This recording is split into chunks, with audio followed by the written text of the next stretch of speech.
जय हिंद प्यारे दोस्तों, आशा है कि आप लोग बहुत ही ठीक होंगे और आप लोगों का बहुत ही अच्छा समर्थन मिल रहा है इस चैनल पे और हम लोगों का जो प्रयास है वो भी सही जा रहा है। आज हम अभी संतोष झा सर के द्वारा आपको जो भी आईपीसी, सीआरपीसी और एक्ट के बारे में जो बताया जा रहा है और उसके अलावा बहुत सारी चीज़ों पर जो कि आपका एक्ट और रूल से संबंधित है वो सारी चीज़ें सर के द्वारा बताई जा रही हैं और आपके द्वारा काफ़ी पॉजिटिव कमेंट भी आ रहा है। सबके लिए आपको बहुत बहुत धन्यवाद। और सर आपको आपके साथ लास्ट तक टिल एग्जाम जुटे रहेंगे। आज हम लोग एक नए सर हैं जो कि आपको रीजनिंग पढ़ाएंगे, किशन सर। मैं किशन सर को बुलाना चाहूँगा। सर चूँकि क्यूबिक्स के ही फैकल्टी हैं और जो इस चैनल पे हम लोग पढ़ रहे हैं तो क्यूबिक्स में ही पढ़ाते हैं सर बच्चों को और काफ़ी फेमस है रीजनिंग के लिए। सर जो है रीजनिंग के धुआंधार टीचर हैं। तो आपको सिलेबस सर को हमने मुहैया कराया है और सर सिलेबस के बारे में आज आपसे डिस्कशन करेंगे और बाकी सर के द्वारा रीजनिंग का जो पूरा पाठ्यक्रम है, जो पूरा जनरल अवेयरनेस और में जो रीजनिंग का पार्ट है उसको सर कवर करेंगे। तो सर आपको बताएंगे और सर का एक छोटा सा इंट्रोडक्शन रहा जिसके लिए सर का रिक्वेस्ट था कि नहीं मेरे साथ एक बार सर बता दीजिए। तो आज सर का भी मैं बहुत आभार करना चाहूँगा, आपने व्यस्त दिनचर्या से समय दिए हम लोगों के चैनल के लिए और पूरे टिल एग्जाम जो है आपको। बाकी कोई आपको सेपरेट वीडियो जो भी आपको मिलेंगे इसके लिए जो टेलीग्राम का लिंक दिया गया है उसको टेलीग्राम पहले आप लोग ज्वाइन हो जाइए। वहाँ से 1 मार्च से संभवतः आपका सेपरेट जो है आईपीसी, सीआरपीसी, रेलवे के जो भी एक्ट और रूल्स हैं और रीजनिंग हो गया, जनरल अवेयरनेस का पार्ट हो गया, तो ये सारी जो है विभिन्न जो सर लोग हैं उन लोगों के द्वारा बताया जाएगा। तो टेलीग्राम ग्रुप को आप लोग ज्वाइन कर लीजिए ताकि वहाँ से आपको जो भी कोई सूचना हो तो हम कर देंगे। सर आप रीजनिंग के बारे में आपको बताएंगे। Sir please. नमस्कार दोस्तों, एक बार फिर से आपका स्वागत है इस ऑनलाइन प्लेटफार्म पर। जैसे कि आप लोग सर से जान चुके हैं कि हम रीजनिंग पढ़ाएंगे और इसमें आपको जो भी पेपर में आया हुआ है पिछले वर्षों में वो भी हल हम लोग कराएंगे और जो भी आपका बेसिक है जहाँ से क्वेश्चन उठाता है एकदम समझ लीजिए कि ABCD के तरह हम इसको स्टार्ट करेंगे। आप जो बच्चे नहीं सीखे हैं या जो सर नहीं जानते हैं रीजनिंग के बारे में वो भी पूरे के पूरे क्वेश्चन करके आएंगे। 10 क्वेश्चन है आपके सिलेबस में। उस सिलेबस को हम देख लेते हैं। थोड़ा सा आपको देखने में लगेगा कि सिलेबस क्या दिया गया है, लेकिन बहुत कठिन नहीं दोस्तों, बस केवल वर्ड्स में आपको घुमाया गया है। ये आपके 10 क्वेश्चन हैं तो इसमें बहुत सारे चैप्टर्स दिख रहे हैं और ये क्या क्या नाम दे दिया है फलाना ढकाना, इसमें आप कंफ्यूज मत होइएगा। बहुत इजी क्वेश्चन है। थोड़ा सा यहाँ पे देखिए, कह रहा है ये एनालॉजी का है। ये जो एनालॉजी होती है दोस्तों, यहाँ पे दिया है एनालॉजी का क्वेश्चन और ये सिमिलरिटीज का क्वेश्चन है और डिफरेंट का क्वेश्चन। ये सभी चीज़ें आपको वर्बल भी हो सकती हैं, नॉन वर्बल में भी आ सकती हैं दोस्तों। वर्बल में समानताएं आएगा। अब सिंपल सा लॉजिक बताते हैं। समानता का मतलब जैसे कह दे अगर आलू का संबंध सब्जी से है तो फिर आपका फल का ये सेब का संबंध किससे होगा दोस्तों। मतलब एक इसमें कॉमन नियम है कि आलू जो होता है वो सब्जी अगर है तो सेब क्या है, एक फल होता है, तो उसमें सिमिलरिटी होना चाहिए। ठीक है। अब जैसे यहाँ पे दिया है डिफरेंट। डिफरेंट का मतलब होता है अलग हो जाए और वो फिगर में भी हो सकता है, वर्बल, नॉन वर्बल और वर्बल दोनों में आता है। अब जैसे आप समझो कि यही आपका आलू है, गोभी है, बैगन है, टमाटर है। अब इसमें आपको पूछेगा कि बताइए क्या डिफरेंट है, क्या अलग है। आप देखो दोस्तों, यहाँ पे सभी सब्जी में ही आएंगे, लेकिन अब इसमें एक कैटेगरी आएगा आलू का, वो जमीन के नीचे चला जाएगा दोस्तों, और ये सभी के सभी बाहर होते हैं तो इस वजह से ये अलग हो जाएगा। अब इसी तरह से वो फिगर में भी 2-4 फिगर दे देता है, उसमें से आपको ढूंढने को कहता है कि कौन सा अलग है कौन सा सिमिलर है, तो ये इसी में से आएंगे आपको। यहाँ पे स्पेशल विजुअलाइजेशन कह रहा है कि आपकी जो दृश्य क्षमता है, वो देखने की जो क्षमता है, कैसे आप देखते हो उस फिगर को, वो फिगर में आपको दिखाता है। उसी तरह यहाँ पे स्पेशल ओरिएंटल है, एक फिगर दे देगा दोस्तों और 4 आकृतियाँ 5 आकृतियाँ दे देंगी, उसमें आपको बैठाना होता है कि कौन कैसे कैसे बैठता है। तो ये आगे जब धीरे धीरे क्वेश्चन आएगा हम धीरे धीरे सब समझाएंगे दोस्तों। इसमें वही चीज़ है, प्रॉब्लम सॉल्विंग एनालिसिस है, तो इसमें आपका नंबर वगैरह रहेगा तो उसको आपको हल करना होता है। जजमेंटल डिसीजन दोस्तों, डिसीजन मेकिंग अभी आप लोग इधर देखे होंगे UPP वगैरह में बहुत सारे क्वेश्चंस आ रहे हैं, जिससे ये आपको जजमेंट करना होता है, निर्णय लेना होता है, कितने जल्दी आप निर्णय ले सकते हो, इससे जुड़ा है चैप्टर। तो डिसीजन मेकिंग से आता है ये दोस्तों। ये आपका ऑब्जर्वेशन, रिलेशनशिप, मतलब आपको उसमें सारी चीज़ें ऑब्जर्व करनी है। सिलेबस में आपको बहुत सारा इधर उधर घुमा के आ रहा है। ठीक है। ये अर्थमेटिकल है, अर्थमेटिकल में वो आपका नंबर से आ जाएगा रीजनिंग। ये फिर वर्बल फिगर दे दिया है दोस्तों कि आपका फिगर कैसा कैसा, उसमें आपका एक क्लासिफिकेशन होता अलग होता है। कोडिंग डिकोडिंग आ गया, यहाँ पे आपका नंबर सीरीज दिख रहा है दोस्तों, ये आपका सिलोगिज्म है, ठीक है आपका। बाकी देखा जाए तो इसमें कुछ जो चैप्टर हैं, यहाँ रिलेशन का भी चैप्टर है। अभी हमने देखा था इसमें पेपर में, तो वहाँ पे रैंकिंग का भी दोस्तों क्वेश्चन आया। रैंकिंग इसमें चैप्टर में नहीं है, सिलेबस में नहीं दिखा रहा, लेकिन रैंकिंग से भी क्वेश्चन है आपके, तो वो कोई दिक्कत नहीं है। हम एकदम बेसिक से जो ABCD है वहाँ से उठा के लाएंगे और आपको मतलब इतना तैयार कर देंगे कि आप पढ़ के जाओगे तो आपका 10 नंबर कटने वाला नहीं है। बस केवल साथ में बने रहिएगा, एकदम बेसिक से पढ़ाएंगे, बस आप केवल मेरे साथ बने रहिए।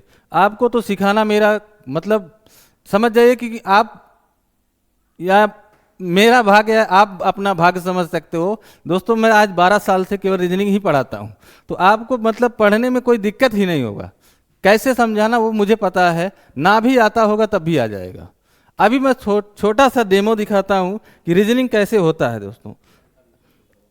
हाँ, अभी सर पेपर दिखा देता हूँ। तो जैसे ये पेपर में देखिए, पिछले पेपर में आया हुआ क्वेश्चन है, 5-6 क्वेश्चन है दोस्तों। तो इसमें कुछ क्वेश्चन पूछे गए हैं आपके। ये आपका ASI सिलेक्शन अंडर रूट 72 का एग्जाम के तहत आपका 2021 का पेपर हुआ था, तो जिसमें से कुछ रीजनिंग के क्वेश्चन है 5-6। अभी मैं वो दिखाता हूँ कि कैसे हल होता है। बाकी फिर मैं बेसिक्स जो है वो आपको हल करके दिखाऊंगा कि कैसे आपको बेसिक से आएंगे। फिर ये क्वेश्चन आपको बहुत मतलब हलवा लगेगा दोस्तों। अब जैसे क्वेश्चन है यहाँ पे कि 75 छात्रों के एक बैच में लड़कों और लड़कियों का अनुपात। अब देखो रीजनिंग में यहाँ पे अनुपात को बताया जा रहा है। अब बच्चे देख के अगर उसका मैथ बेचारे का गड़बड़ हो तो कहेगा यार अनुपात वाला रीजनिंग में क्वेश्चन आ गया। ये अनुपात कुछ नहीं दोस्तों, बहुत सिंपल सा है। इसको आप दूना मान सकते हो, अगर एक लड़का है तो 2 लड़की। देखो क्वेश्चन कह रहा है 75 छात्रों के एक बैच में लड़कों और लड़कियों का अनुपात 1:2 है। इसका मतलब है कि अगर एक लड़का है तो 2 लड़की है, तो कुल मिला के 3 न हुए दोस्तों। तो कह रहा है सुश्री पूजा शीर्ष से, शीर्ष का मतलब होता है ऊपर से दोस्तों, 13वें स्थान पर रही। यदि 10 लड़के सुश्री पूजा से आगे हैं तो स्थान के अनुसार उनके बाद कितनी लड़कियां हैं। अब देखो इसको हल कैसे करना दोस्तों। यहाँ पे टोटल बच्चे जो हैं वो 75 दिख रहे हैं। अब 75 में मैंने क्या कहा था दोस्तों, 1 और 2 को मिला दो तो इनकी संख्या बन जाएगी 3, मतलब 1 लड़का 2 लड़की, तो 2 और 1 3 होगा। तो 3 से इसको क्या करो, डिवाइड कर दो। अगर 3 से डिवाइड करते हो तो ये आपका 3 दूना 6, 1 और 3 पचे 15। अब देखो दोस्तों ये 25-25 का पेयर बन गया, जैसे 25-25 और फिर 25। तो यहाँ पे 1 लड़का 2 लड़की, इसका मतलब अगर 25 लड़का है तो 25 और दूना 50। देखो 25-25 जोड़ दोगे तो 50 क्या होंगे, लड़कियां होंगी। अब अगर इतना आप जान गए तो क्वेश्चन बहुत इजी हो गया। इसमें 25 लड़के बने और 50 लड़कियां। देख लो संबंध वही आएगा, 1 संबंध 2 का। क्यों, क्योंकि इसका ये दोना हो रहा है। तो अब सिंपल सा है दोस्तों, कह रहा है यहाँ पे सुश्री का जो स्थान है शीर्ष से मतलब ऊपर से 13 नंबर पे है। तो देखो दोस्तों 1 2 3 4 5 6 7 8 9 10 11 12 13 नंबर पे यहाँ पे सुश्री है। अब यहाँ पे कह रहा है कि यदि 10 लड़के उससे आगे हैं दोस्तों, आगे का मतलब इधर आगे नहीं, इसके पहले होता है दोस्तों। तो 10 तो आप यहाँ निकाल के देखो, 1 2 3 4 5 6 7 8 9 10। अब ये 10 तो लड़के हो गए। अब सोचिए कि यहाँ पे अगर 10 लड़के थे 13 में तो 1 2 3 न लड़की बची। अब ये अगर ये 3 ही लड़की हैं तो इसको ऐसे भी तो निकाल सकते थे कि 13 में से 10 घटा दें तो यहाँ पे 3 लड़कियां बच गई। और हमको लड़कियों की संख्या पता है कितने दोस्तों, 50 ठो है। अब 50 में से ये 3 को माइनस कर दो, तो 50 में से अगर 3 माइनस कर दोगे तो 47 जो लड़कियां होंगी वो पीछे चली जाएंगी। क्यों, क्योंकि 3 लड़कियां इधर हैं तो 47 पीछे होंगी। बहुत इजी था क्वेश्चन, एकदम बेसिक से बताएंगे दोस्तों, इसमें कुछ भी नहीं है। आगे हम देखते हैं कि और क्या पूछा है। नेक्स्ट क्वेश्चन तो इसमें देखो दोस्तों ये 47 आपका बी राइट आंसर होता। देखिए एक क्वेश्चन और है, जैसे ये आपका फिगर का है क्वेश्चन दोस्तों, तो ऐसे है, ये आपका नॉन वर्बल में आ जाता है। अब इस नॉन वर्बल में भी उसने दर्पण का क्वेश्चन दिया है दोस्तों, और इसको एक तरह से एनालॉजी का भी कह सकते हो, क्यों? क्योंकि इसका संबंध इससे है तो फिर इसका संबंध इससे होगा। तो इसमें दो दो चीज है, एनालॉजी भी है, दर्पण भी है दोस्तों। इसको दर्पण से हल करते हैं। जैसे इस फिगर को हम दिखाते हैं, थोड़ा बड़ा होगा क्या सर? दोस्तों देखो, यहां पे एक फिगर है, इस फिगर का ये जस्ट उल्टा दिख रहा है। अगर यहाँ पे मान लें कि दर्पण हम बीच में से दर्पण एक लगा दें, तो ये देखो नीचे वाला चीज ऊपर चला जाएगा, ऊपर वाला नीचे आएगा। जस्ट इसका उल्टा है दोस्तों। यहाँ पे देखो, जो ऊपर चीजें थी वो नीचे आ गई हैं, और जो नीचे चीजें थी वो ऊपर चली गई हैं। तो इसमें हम दर्पण का भी उपयोग कर सकते हैं। बस आपको इस वाले में आपको बीच से सोचना है कि ऊपर वाला नीचे आएगा, नीचे वाला ऊपर चला जाएगा। एकदम जब आएगा, बेसिक से चैप्टर वाइज हम पढ़ाएंगे, तो इसमें दर्पण को दिखाएंगे कि कैसे ये हल हो रहा है। ठीक है दोस्तों, अभी आप समझिए कि ये बीच वाले से आप सोचो कि ये जो नीचे का हिस्सा था ये ऊपर चला गया, और ये जो ऊपर का हिस्सा था वो नीचे आ गया। तो इस वाले फिगर में भी वही चीज़ होगा। अगर ऑप्शन में देखिएगा तो ये ऊपर वाला कुछ ऐसे नीचे से जाएगा और ये इधर चला जाएगा। तो इस हिसाब से आप ऑप्शन में चूज करिएगा। तो देखिए दोस्तों, इसमें आप ऐसा है तो इसका जस्ट उल्टा नीचे से बनेगा, और यहाँ पर ये फिगर आपको गलत हो जाएगा, ये होगा ही नहीं। ऑप्शन को हम लोग एलिमिनेट कर देते हैं कि इसमें देखो ये ऑप्शन ही नहीं बनेगा दोस्तों। जैसे यहाँ पे देखो, इसका उल्टा ऐसा बन ही नहीं सकता। अब इस वाले में देखो इधर है तो उधर ही रहेगा, ना कि इधर बनेगा दोस्तों। अब इस वाले में देखो वैसा कि वैसा ही है, इस वाले में आपको मिल जाएगा, देखो जस्ट उल्टा ही बन रहा है उसका। तो इसको हम पानी से भी, पानी वाले दर्पण से देख लेते हैं।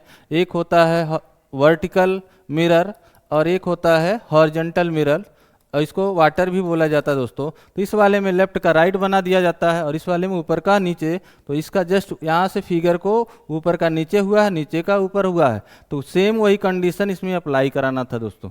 तो ये आपका एनालॉजी में भी चला जाता है दोस्तों, ठीक है, और ये आपका नॉन वर्बल भी है। चलिए एक और क्वेश्चन देखते हैं। ये आपका जो पेपर में आया था वही है क्वेश्चन दोस्तों। ये भी देखिए एक फिगर का ही क्वेश्चन था, और ये जो है आपका सीरीज में आता है। ये सीरीज में आता है, और सीरीज एक नंबर सीरीज भी होती है, वो भी आपके सिलेबस में आएगी। जैसे 2 है, 4 है, 6 है, 8 है। तो सोचो कि क्या आगे आएगा। तो ये भी एक सीरीज है। अल्फ़ाबेट की भी सीरीज होती है, ABCD करके आएगी, और फिगर में भी सीरीज आती है। तो आपके ये फिगर से दिया है क्वेश्चन, तो यहाँ पे कह रहा है ये आपका नेक्स्ट क्या बनने वाला है। तो दोस्तों यहाँ पे देखिए, इस अंदर वाले डायग्राम को देखोगे तो ये आपको कुछ डिग्री पे इसको आगे पीछे करता है, उस डिग्री को पकड़ना होता है। जैसे यहाँ पे देखो इसका मुख ऊपर की तरफ है, तो कह सकते हो ये यहाँ पे है नॉर्थ ईस्ट में, क्योंकि ये नॉर्थ ईस्ट होता है दोस्तों। तो नॉर्थ ईस्ट से यहाँ पे देखो, यहाँ पे नीचे की तरफ आ रहा है, इसका मतलब यहाँ पे एंगल अब की बार बना है। तो यहाँ से कह सकते हो 90 डिग्री इधर आ गया।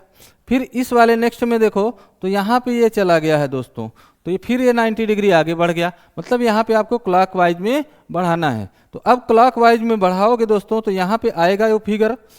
अब केवल यही चीज आप ऑप्शन में पकड़ लोगे तो आपका आंसर मिल जाएगा। अब देखो दोस्तों, यहाँ पे तो एक तरह से सब में दिया है, तो अब अगर सब में दिया है तो हम दूसरा लॉजिक अपनाएंगे।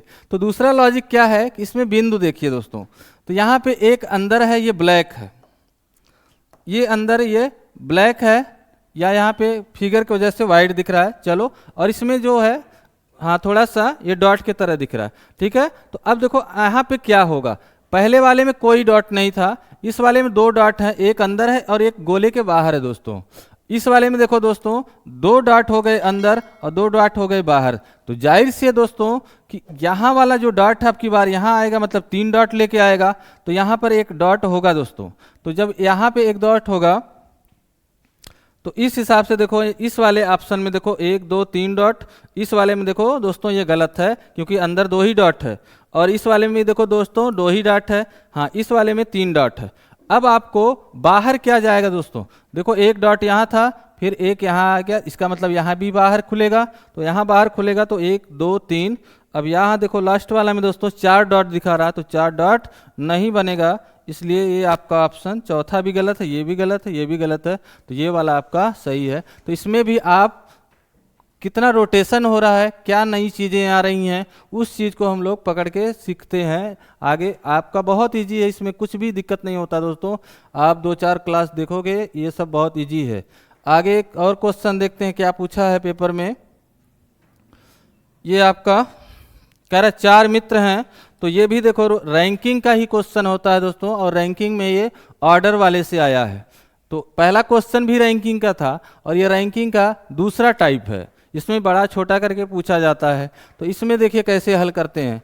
जैसे कह रहा है 4 मित्र हैं, डिलन, एल्बर्ट, फियोना और जॉर्ज में से सभी की आयु अलग अलग है, तो एल्बर्ट फियोना से बड़ा है। अब बड़ा के लिए साइन क्या होता है दोस्तों, इधर बड़ा हो जाता है और इधर छोटा हो जाता है, लेकिन इधर अगर हमने मुख कर दिया तो इधर बड़ा हो जाएगा और इधर छोटा हो जाएगा। और ये सबसे अच्छा कॉन्सेप्ट होता है रीजनिंग में ऑर्डर रैंकिंग को बैठाने का। इस पे आप रखोगे कभी क्वेश्चन आपका रॉन्ग नहीं जाएगा दोस्तों।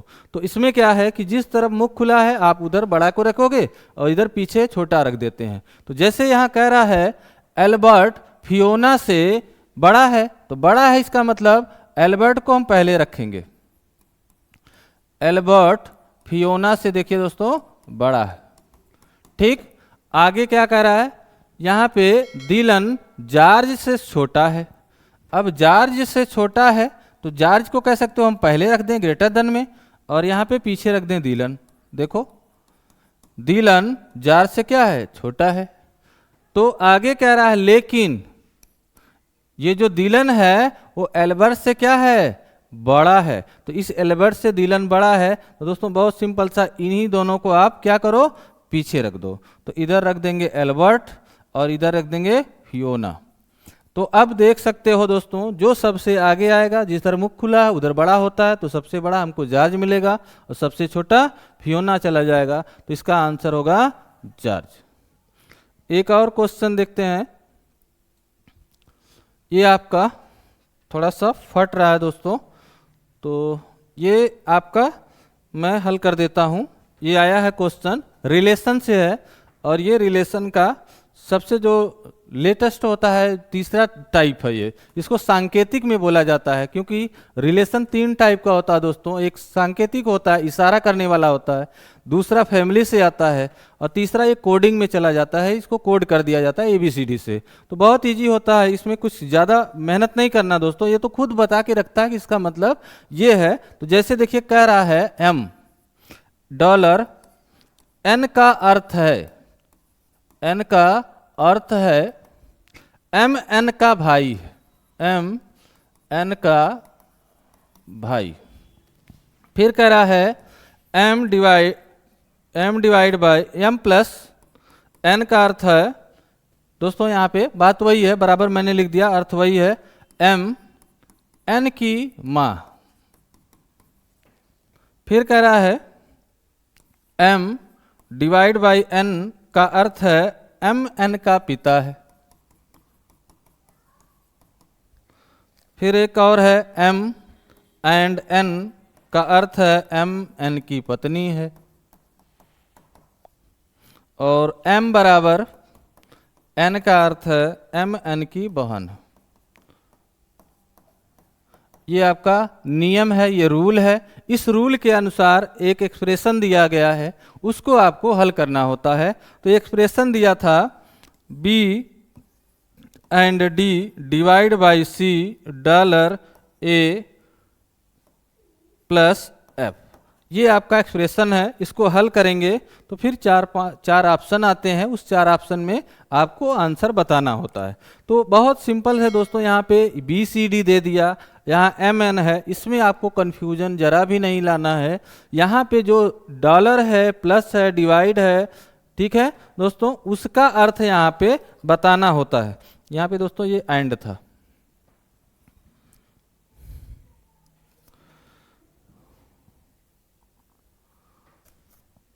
M एंड एन, और ये m बराबर n है।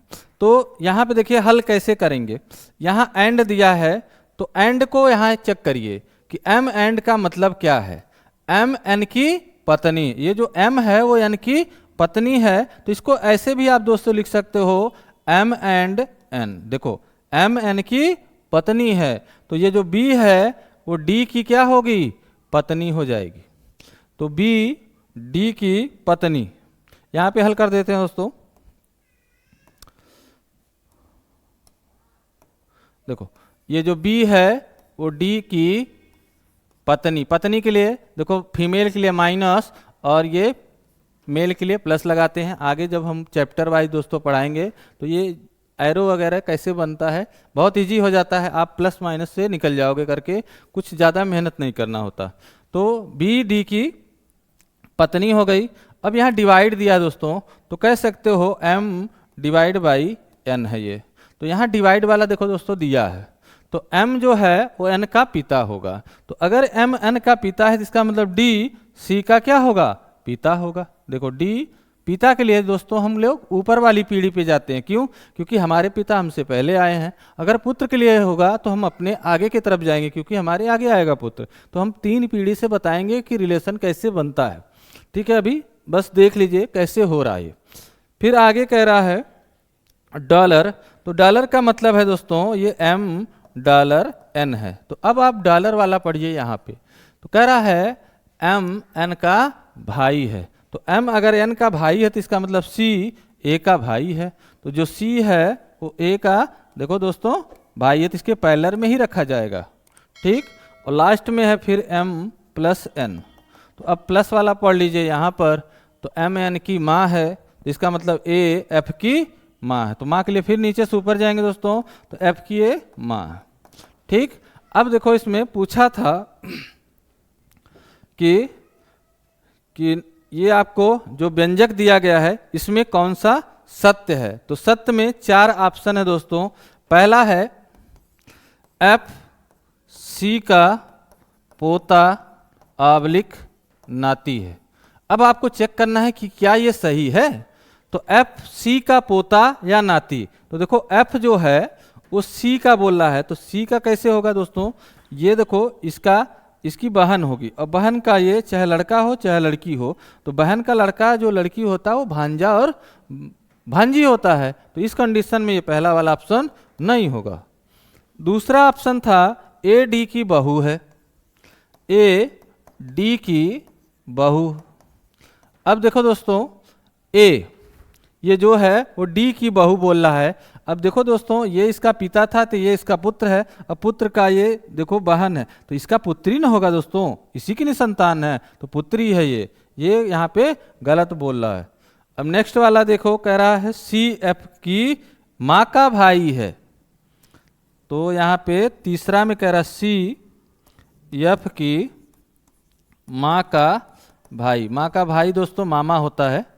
ठीक है, तो सी एफ की देखो यहाँ पे सी एफ की माँ है ये ए और उसका भाई है, तो वो बात एकदम सत्य है दोस्तों, ये मामा ही है। तो यही वाला ऑप्शन आपका राइट था, तीसरा वाला। और चौथा में पूछा है बी एफ की चाची, तो बी एफ की चाची कैसे चाची होगा दोस्तों, यहाँ से तीसरी पीढ़ी, केवल 3 पीढ़ी देख के ही बोल दोगे कि तीसरी पीढ़ी पे, क्योंकि दूसरी पीढ़ी पे चाचा चाची मामा मामी मौसी होते हैं, तीसरी पीढ़ी पे हो जाता है दादा दादी नाना नानी।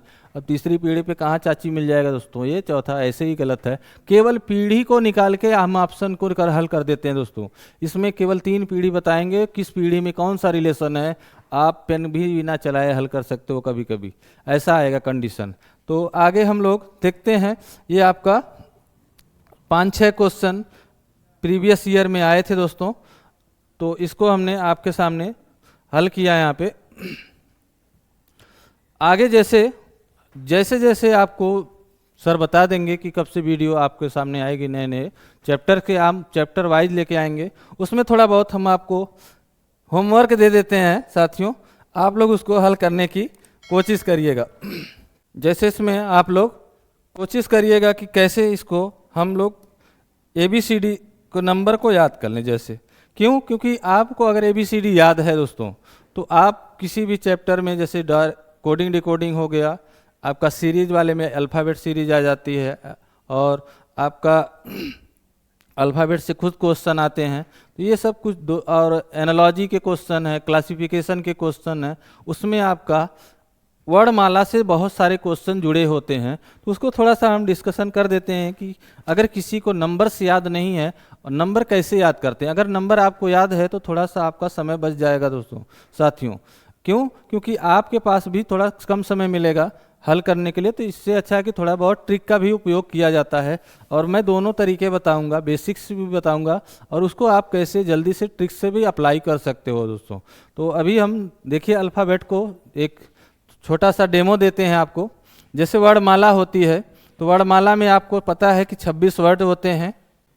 ये 26 वर्ड है। बहुत से बच्चों को वर्णमाला तो याद है लेकिन इसके नंबर्स नहीं याद होते हैं। वो कहते हैं नंबर याद ही नहीं होता, कैसे याद किया जाए इसको। तो आपको एकदम सिंपल सा लॉजिक बताता हूँ, याद हो जाएगा। जैसे आपको पता है यहाँ पर ये आपके सामने ये 4-5 वर्ड को भी याद करने की ज़रूरत ही नहीं पड़ेगी दोस्तों।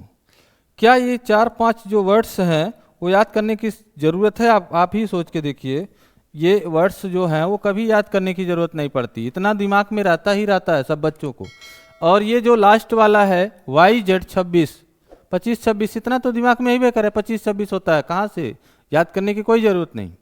अब देखिए जैसे ई से आप 5 का टेबल बना लो, EJOTY। देखो दोस्तों ये 5 होता है, ये 10 होता है, ये 15 होता है, ये 20 होता है और ये 25 होता है। वैसे देखो इस 25 का उपयोग तो हमने ऐसे ही बता दिया कि ये लास्ट वाला वर्ड है, 25-26 लास्ट में चला जाता है तो इसमें चला जाएगा। और आप लोग अगर क्रिकेट के शौकीन हैं, क्रिकेट खेलते हैं, तो सबसे फेमस जो है आजकल 2020 का गेम होता है, तो T से 20 भी बनाता है, तो T से ऐसे ही याद हो जाएगा, T20 होता है दोस्तों। अब आगे कुछ वर्ड्स हैं जैसे उनमें हम लॉजिक लगाते हैं, क्योंकि ये रीजनिंग का चैप्टर है तो रीजनिंग में हम लोग लॉजिक ही लगाते हैं। ये तर्क शक्ति को बढ़ाता है, आपके प्रेजेंट आप माइंड को सोचने के लिए मजबूर करता है कि आप कितने सक्षम है सोचने के लिए दोस्तों।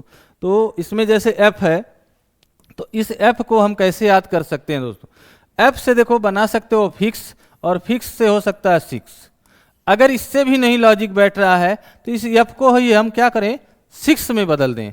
देखो इसको अगर आप यहाँ से बंद कर दो डिजिटल रूप में तो ये 6 ही बनाएगा, तो ये आपका 6 बनेगा। अब आप देखिए यहाँ पे G दिख रहा है, इस G को हम कैसे 7 में बदलते हैं। इस G को अगर 7 में आपको बदलना है तो देखो यहाँ पर इसको पूरा आप क्या करो कि ये हटा दो, चला गया। चलिए दोस्तों थोड़ा सा इसमें हट गया, फिर से लिख देता हूँ मैं। ABCD सबको पता ही है, हाँ ये आपका 6 मैंने बताया कि ABCDE आप इतना ऐसे ही याद कर सकते हो। और F जो है इसको हमने क्या कहा कि आप डिजिटली तरीके से यहाँ से बंद कर सकते हो, तो ये आपका 6 बनाता है। फिर आपको मैंने कहा कि ये जो G है, इस G में आप 7 कैसे निकालोगे। G7 कंट्री, GS भी याद कर सकते हो दोस्तों, G7 कंट्रियों का एक समूह बना हुआ है, उससे भी याद कर सकते हो। और इसमें देखो अगर इसको आप यहाँ से मिटा दो, ये देखो अपने आप यहाँ से 7 ही निकलता है, बहुत ईजी है इसको याद करना। अब आगे जो है H है, देखो H को आप डिजिटली में यहाँ से बंद कर दीजिए तो आप 8 बना लोगे, सिंपल सा है। I एक पाई होती है, आप जिधर चाहिए उधर मुड़ा दीजिए घुमा के, ये 9 बना लेता है। अब हमने बताया था इजोटी शब्द था, तो इजोटी में आपका देखो 5 है, ये 10 है, 15 है, ये 20 है, 25 है, तो ये तो यहाँ से मिल जाएगा इजोटी शब्द में। 5 का टेबल है ये दोस्तों। फिर आता है K। अब मैंने क्या कहा था, क्रिकेट के आप शौकीन हो, 2020 देखते हो, तो यहाँ पे किंग्स 11 पंजाब की एक टीम भी है दोस्तों। तो किंग्स 11, अब देखो दोस्तों इसमें 11 भी है और K भी है, इससे भी रिलेट कर सकते हैं। या इसको और दूसरा तरीका है कि इस खड़ी पाई को देखो, एक खड़ी पाई है, इसको भी अगर सीधा कर दें तब भी ये 11 के ही रूप में आएगा, तो ऐसे भी आप याद कर सकते हैं। फिर आता है देखो L। L में अब आप 10 से ऊपर गए हो तो एक पाई ले लो और इसको थोड़ा सा बना दो, तो देखो ये 12 बनाता है, 12 हो जाएगा। अब देखो नेक्स्ट आता है आपका M। अब M में तो 3 ही दिख रहा है, केवल आपको क्या करना है, इसको घुमाना है और 1 लेना है, तो ये आपको 13 बनाएगा। फिर आता है n। अब आप लोग पढ़े हो बचपन से, रोमन अंक पढ़े हो 1 2, क्योंकि इसको देखो 4 ऐसे रिलेट करेंगे, ये 3 है तो 4 हम ऐसे ही बनाते हैं रोमन अंक में, तो 4 से रिलेट कर लेते हैं। फिर आता है आपका O, जो कि आपका इजोटी में था दोस्तों, देखो ये आपका 15 पे आ गया इजोटी। फिर मिलेगा आपका P, अब इसको क्या करो दोस्तों, घुमा दो, देखो 16 बना लेगा। फिर आता है Q, देखो यहां से फिर 7 आपको निकलेगा यहां से, इसको अगर हम ये पूरे गोले को हटा दें यहाँ से तो देखो दोस्तों फिर 7 के तरह कुछ निकला, तो ये फिर 7 बनेगा, तो यहाँ पे 1 ले लेंगे, ये 17 हो जाएगा। फिर आता है आपका R, ये जो R है ये बंद दिख रहा है, इसको भी आप घुमा के बंद कर दो तो ये 18 के फॉर्म में आएगा। फिर आता है S, तो ये आपको देखो यहाँ से बंद कर दोगे तो 19 बना लेगा। फिर आता है आपका T, तो मैंने क्या कहा दोस्तों, T से 2020 का गेम होता है, इसको ऐसे भी याद हो गया होगा आपको, आज के बाद कभी भूलेगा ही नहीं। और T का पड़ोसी होता है एक U, तो उसका पड़ोसी है, इसको याद कर लीजिएगा। और इसके बाद आता है V, अब ये V जो है विक्ट्री का साइन होता है, जहाँ पर देखिए तो ये विक्ट्री का साइन होता है, इसमें डबल उंगली आता है, डबल उंगली से डबल दो से 22 बन जाएगा। उसके बाद है M का जस्ट उल्टा W, अब M का जस्ट उल्टा है W, तो इसको देखो कैसे आप बनाओगे,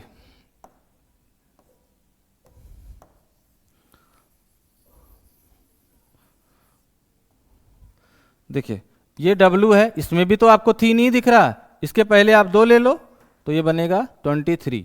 फिर आता है नेक्स्ट ये X, अब X को कैसे हम 24 बनाएं, तो देखो दोस्तों यहाँ से अगर बंद कर दें और 2 ले लें तो क्या बना 24। आप बस लॉजिक क्या है कि दोस्तों ये रीजनिंग है, और रीजनिंग में हम लोग लॉजिक ही लगाते हैं, हर जगह लॉजिक लगता है, इसमें लॉजिक लगा दीजिए, आपका आंसर आना चाहिए सही सही। वो लॉजिक एक तरफा हो, मतलब उसमें 2 नियम ना, एक कोई और हो कुछ और हो। कभी कभी क्वेश्चन में आप 2 लॉजिक से भी एक ही आंसर लेके आते हैं, लेकिन जब लॉजिक लगे तो एक ही लगती है। और यहाँ पे जब हम लोग तर्क का प्रयोग कर रहे हैं तो तर्क लगा के ही इसको बना दिए हैं, ठीक है। तो इसको याद करने का तरीका है, किसी चीज़ को किसी से आप जोड़ दीजिए तो वह आपको बहुत दिनों तक याद रहती है, बस कॉमेडी के रूप में फॉर्म में हो ज़्यादा। आप देखोगे कोई चीज़, कोई बच्चा आपके सामने गिर जाता है तो 2 दिन तक याद रहता है। तो किसी भी वर्ड्स को अगर आप उसको किसी से लिंक करते हो तो जल्दी आपके ध्यान में चढ़ता है दोस्तों।